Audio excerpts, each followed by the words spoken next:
পৃষ্ঠা ৭৯। প্রশ্ন ১৯৩।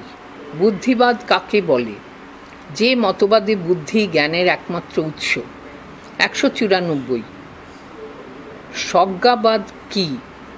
যে মতবাদে স্বজ্ঞা হল জ্ঞানের মৌল উৎস। ১৯৫। একজন বুদ্ধিবাদী দার্শনিক হলেন প্লেটো। ১৯৯৬। একজন স্বজ্ঞাবাদী দার্শনিক হলেন বার্গসন। বয়াকার, গয়রেফ, দন্তেশ্বয়, চন্দ্রবিন্দু, ওকার। ১৯৯৭। নরমপন্থী বুদ্ধিবাদী কে? স্পিনোজা। ১৯৯৮। কারা বলেছেন বুদ্ধি জ্ঞানের একমাত্র উৎস? বুদ্ধিবাদীরা। ১৯৯ গণিতের জ্ঞানই হলো আদর্শ জ্ঞান। কে বলেছেন? দেকার্ত। ২০০। একজন চরমপন্থী বুদ্ধিবাদী হিসেবে কার নাম করা যায়? পারমিনাইডিসের। ২০১। প্রাচীন যুগের একজন বুদ্ধিবাদী হলেন প্লেটো। ২০২। একজন ফরাসি দার্শনিক হলেন দেকার্ত। ২০৩। একজন গ্রিক দার্শনিক হলেন প্লেটো। ২০৪। একজন ভারতীয় দার্শনিক হলেন রামানুজ। ২০৫। একজন বাঙালি দার্শনিক হলেন রবীন্দ্রনাথ। ২০৬। কারা দাবি করেন যে পূর্বত সিদ্ধ বচন মাত্রেই বিশ্লেষক? বুদ্ধিবাদীরা। ২০৭। স্বতঃসিদ্ধতার মাপকাঠিতে বচনের সত্যতার বিচারের পক্ষপাতী কে? Rene Descartes. ২০৮। সহজাত ধারণা হল বুদ্ধিলব্ধ। ২০৯। সহজাত ধারণার মাধ্যমে আমরা যে জ্ঞান পেয়ে থাকি তার একটি উদাহরণ হল ঈশ্বরের জ্ঞান। ২১০। কার্য ও কারণের মধ্যে অনিবার্য সম্পর্ককে স্বীকার করেন বুদ্ধিবাদীরা। ২১১। একজন আধুনিক যুক্তিবিজ্ঞানী হলেন জর্জ বুল। ২১২। হেগেল হলেন একজন বস্তুগত ভাববাদী। ২১৩। দেকার্ত হলেন একজন ফরাসি বুদ্ধিবাদী। ২১৪। স্পিনোজা হলেন একজন ব্রিটিশ বুদ্ধিবাদী। ২১৫। লাইবনিজ হলেন একজন জার্মান বুদ্ধিবাদী। ২১৬। বচনকে পূর্বত সিদ্ধ বিশ্লেষক ও পরত সাধ্য সংশ্লেষক বলেছেন হিউম। ২১৭। জ্ঞানের উৎস সম্পর্কিত মোট মতবাদ হল ৪টি। ২১৮। জ্ঞানের উৎস সম্পর্কিত ৪টি মতবাদের মধ্যে মূল হল ২টি। ২১৯। স্বজ্ঞাবাদ নির্দেশ করে জ্ঞানের উৎসকে। ২২০। বুদ্ধি বা প্রজ্ঞা ছাড়া জ্ঞান সম্ভব নয়, এরূপ অভিমতটি হল বুদ্ধিবাদীদের। ২২১। দেকার্ত, স্পিনোজা এবং লাইবনিজ এরা হলেন আধুনিক বুদ্ধিবাদী। ২২২। বুদ্ধিবাদী বলা হয় ভলফকে। ২২৩। স্বজ্ঞাবাদী বলা হয় বার্গসনকে। ২২৪। সব দার্শনিকরাই বুদ্ধিকে জ্ঞানের উৎস বলেছেন, এটি হল মিথ্যা। ২২৫। গণিতের জ্ঞান ছাড়া আর কোনো কিছুরই জ্ঞান যথার্থ ও আদর্শ নয়, একথা বলেছেন দেকার্ত। ২২৬। জ্যামিতিক পদ্ধতিকে যিনি আদর্শ বলেন তিনি হলেন স্পিনোজা। ২২৭।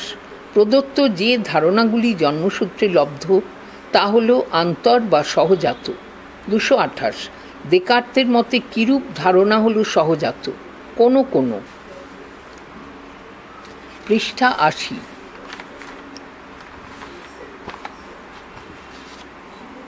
প্রশ্ন ২২৯। দেকার্তের মতে সহজাত ধারণাগুলি হল স্বতঃসিদ্ধ। ২৩০। দেকার্তের মতে আদর্শ জ্ঞান হল গণিতের জ্ঞান। ২৩১।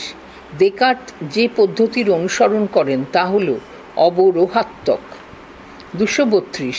আদি গ্রিক দর্শনের জনক বলা হয় থেলসকে। ২৩৩।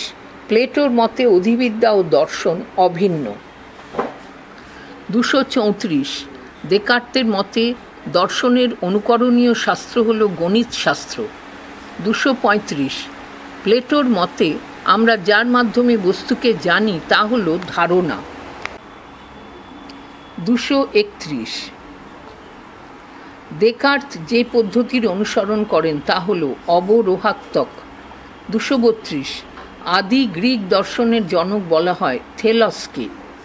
233, প্লেটোর মতে অধিবিদ্যা ও দর্শন অভিন্ন। 234, দেকার্তের মতে দর্শনের অনুকরণীয় শাস্ত্র হল গণিত শাস্ত্র। 235, প্লেটোর মতে আমরা যার মাধ্যমে বস্তুকে জানি তা হল ধারণা। 236, প্লেটোর মতবাদের সঙ্গে আধুনিক দর্শনের যে মতবাদের মিল দেখা যায় তা হল প্রতীকবাদ।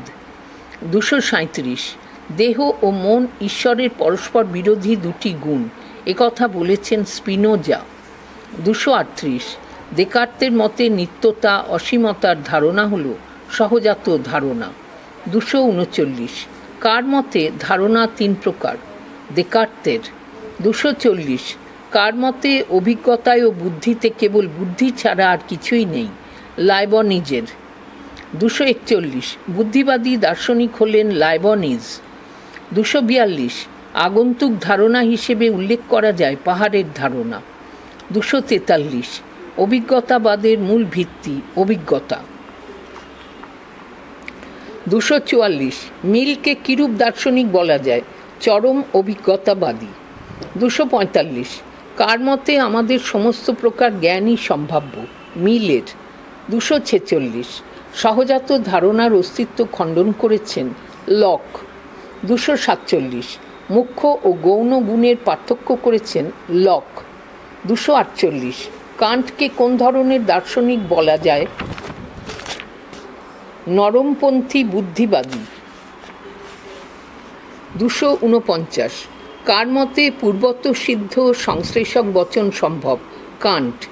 250, কে বলেন যে জ্ঞানের উৎপত্তির ক্ষেত্রে বুদ্ধি ও অভিজ্ঞতা উভয়েরই সমান ভূমিকা আছে, কান্ট। 251, কান্টের মতে অভিজ্ঞতা জ্ঞানের কি দেয়, উপাদান।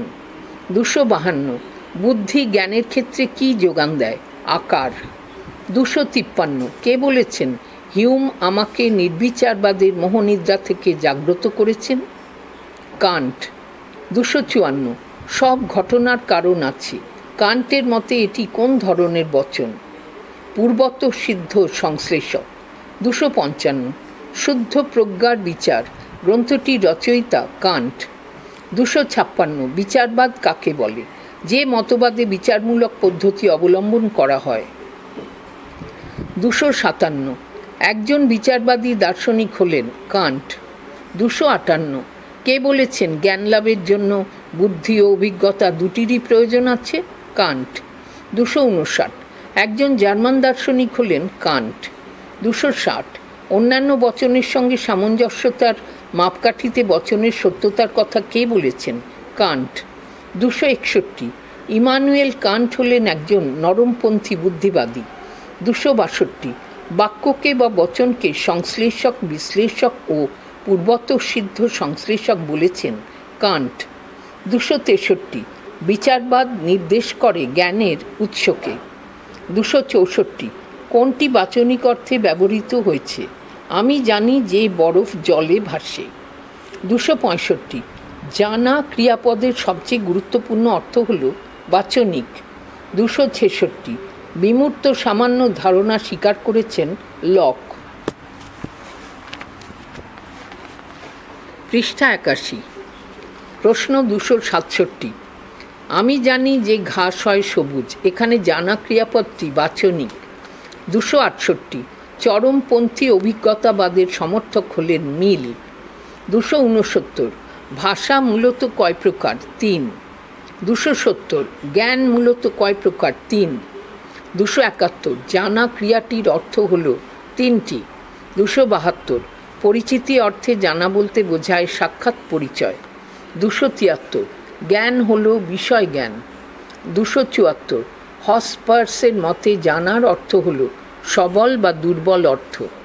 275, পুনঃ পরীক্ষায় যা উঠে আসে তা হল দুর্বল অর্থ।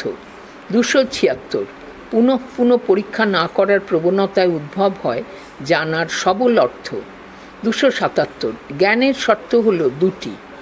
278, জ্ঞানের আবশ্যিক শর্ত হল 3টি। 279, সত্যতার শর্ত প্লাস বিশ্বাসের শর্ত প্লাস বিশ্বাসযোগ্যতার শর্ত সমান সমান হল জ্ঞানের পর্যাপ্ত শর্ত। 280 সত্যতার শর্ত হল জ্ঞানের একটি আবশ্যিক শর্ত।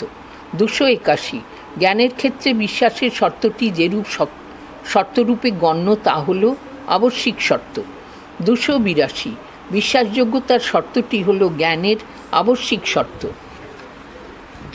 283 যে বাক্যে কোনো বিষয়ের বর্ণনা করা হয় তাকে বলে বর্ণনাত্মক বাক্য। 284 যে বাক্যে কোনো আদর্শের পরিপ্রেক্ষিতে মূল্য নির্ধারণ করা হয় তা হল মূল্য নিরূপক বাক্য।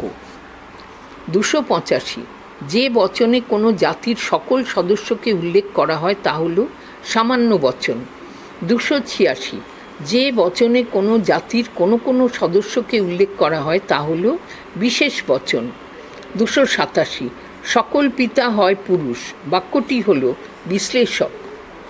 288 সকল পিতা হয় মরণশীল বাক্যটি হল সংশ্লেষক। 289 যে বাক্য কখনোই অনিবার্যভাবে সত্য বা মিথ্যা নয় তাকে বলে আপতিক বাক্য। 290 যে বাক্যের সত্যতা অভিজ্ঞতার উপর নির্ভরশীল নয় তা হল পূর্বত সিদ্ধ বাক্য। 291 যা ত্রিভুজ তা বৃত্ত নয় বচনটি হল পূর্বত সিদ্ধ। 292 পূর্বত সিদ্ধ বাক্যগুলি হল অবশ্যম্ভব বাক্য। 293 জ্ঞানের মৌল ভিত্তিতে বুদ্ধির অবস্থানে উচ্চারিত হয় বুদ্ধিবাদ। 294 বুদ্ধিবাদের মূল প্রকার হল দুটি। 295 পর্যাপ্ত শর্তরূপে উল্লেখ করা হয় এই সত্যতার শর্তকে, বিশ্বাসের শর্তকে, বিশ্বাসযোগ্যতার শর্তকে, এই তিনটিকে একত্রে। 296 অনিবার্য বা আবশ্যিক শর্ত বলা হয় সত্যতার শর্তকে, বিশ্বাসের শর্তকে, বিশ্বাসযোগ্যতার শর্তকে, এদের যে কোনো একটিকে। 297 পূর্বত সিদ্ধ জ্ঞান প্রকাশিত হয় পূর্বত সিদ্ধ বাক্যে। 298 কান্ট হলেন বিচারবাদী দার্শনিক উক্তিটি হল সত্য। 299 চরমপন্থী বুদ্ধিবাদ এবং নরমপন্থী বুদ্ধিবাদের মধ্যে কোনো পার্থক্য নেই উক্তিটি হল মিথ্যা। 300 চরমপন্থী বুদ্ধিবাদ ও নরমপন্থী বুদ্ধিবাদের মধ্যে পার্থক্য আছে উক্তিটি হল সত্য। 301 দেকার্ত সহজাত ধারণাকে অস্বীকার করেছেন উক্তিটি হল মিথ্যা। পৃষ্ঠা 82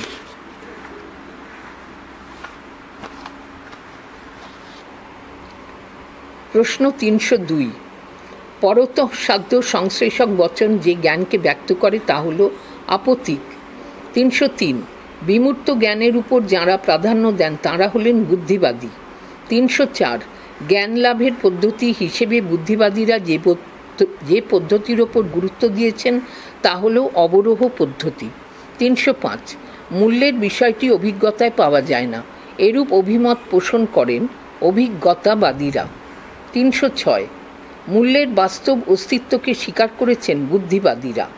307 জ্ঞানের আকার ছাড়া অভিজ্ঞতা অন্ধ আবার অভিজ্ঞতা ছাড়া আকার শূন্য গর্ভ উক্তিটি কান্টের। 308 জ্ঞানের সার্বিকতা আসে বুদ্ধি থেকে। 309 আবশ্যিক জ্ঞান বলে কিছু নেই একথা বলেছেন মিল। 310 মানুষ হয় বুদ্ধিমান জীব বাক্যটি হল পূর্বত সিদ্ধ বিশ্লেষক অবশ্যম্ভব বচন। 311 পারমিনাইডিস যে ধরনের বুদ্ধিবাদী তা হল চরমপন্থী। 312 গাণিতিক বুদ্ধিবাদী রূপে উল্লেখ করা হয় দেকার্তকে, স্পিনোজাকে, লাইবনিজকে, এদের সবাইকে। 313 অধিবিদ্যক বুদ্ধিবাদী রূপে উল্লেখ করা হয় প্লেটোকে, হেগেলকে, ব্রাডলেকে, এদের সবাইকে। 314 আকারগত বুদ্ধিবাদী বলা হয় কান্টকে। 315 অধিবিদ্যাকে পরমবিদ্যা বলেছেন চরমপন্থী বুদ্ধিবাদীরা। 316 যে জ্ঞানকে অস্বীকার করলে স্ববিরোধিতার পরিচয় পাওয়া যায় তাকে বলে আবশ্যিক জ্ঞান।